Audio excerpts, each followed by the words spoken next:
So the U.S. and Iran back at the table in Vienna, the Biden administration trying to get Tehran back into compliance with the 2015 nuclear deal. But the Wall Street Journal out with a warning.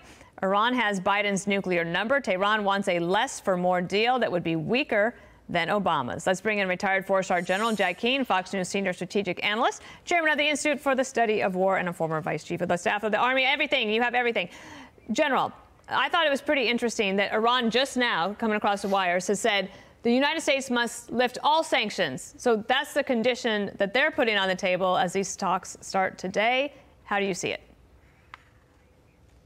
Well, yeah, certainly. I mean, Iran is going into this deal as they always had. I mean, they're very tough negotiators. That's how we got the fundamentally flawed 2015 deal. And we find the Biden administration here today very similar to where Obama was back in 2014 when they were negotiating what became the 2015 nuclear deal. And that is they're hungry to make a deal. And having that disposal, Iranians know that. The new regime came in and they stalled the negotiations for what reason? To gain more leverage. So here we are going into this deal.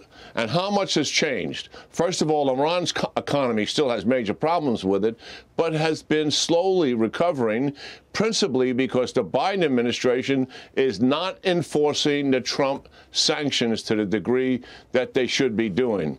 The hardliners are certainly in control now, and they've expanded the nuclear program to the point where, as opposed to having a breakout to a nuclear weapon in over a year, it's likely just a few months, and they're enriching uranium to 60%. Weapons grade is 90, and it doesn't take much to get there. So a lot of the conditions have changed. The United States wanted to go back to the original conditions of the 2015 deal. The Iranians unlikely want to do that, and they want complete sanction relief. The administration has already flagged to the Iranian negotiators before negotiations broke down back in the summer that we would give up all sanctions. So we're going in there, I think, Dana, once again, playing a very, very weak hand. Here's the Brett McGurk. He's the National Security Council's coordinator for the administration. He said, we are still hopeful that diplomacy can find a way, but if it cannot find a way, we are prepared to use other options. There is no question we are not going to allow Iran to get a nuclear weapon, period. And I just wanted to play you something from the Israeli Prime Minister, Naftali Bennett, because obviously they're paying close attention to this and have strong feelings. Listen here. Iran deserves no rewards, no bargain deals, and no sanctions relief in return for their brutality. I call upon our allies around the world, do not give in to Iran's nuclear blackmail. The other thing that was interesting, General, is I heard today that one of the conditions the Iranians put on this meeting is that the Europeans are allowed to be in the room at the table with the Iranians, but the United States negotiators have to be in the anteroom. What kind of negotiation is that?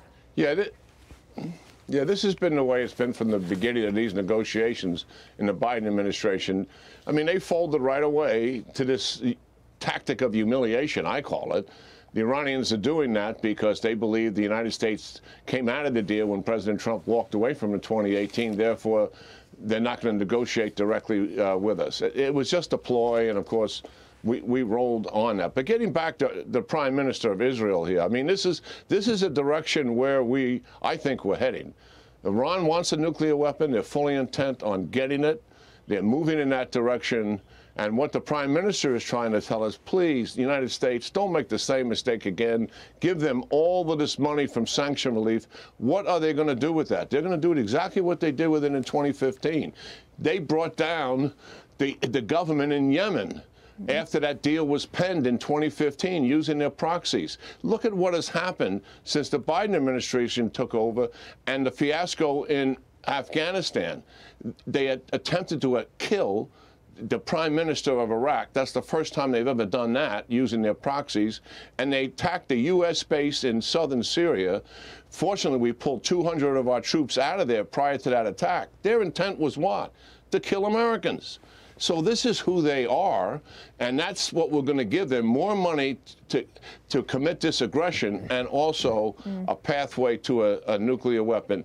This, I said, was going to be the #1 strategic blunder of the Biden administration before they came into power. That was before you did the Afghanistan fiasco, for sure. But yeah, this is still heading to a very disastrous situation, in my judgment, Dana. Okay, well, we're going to keep you on hold because this is just starting as these talks get back underway. Thank you, General.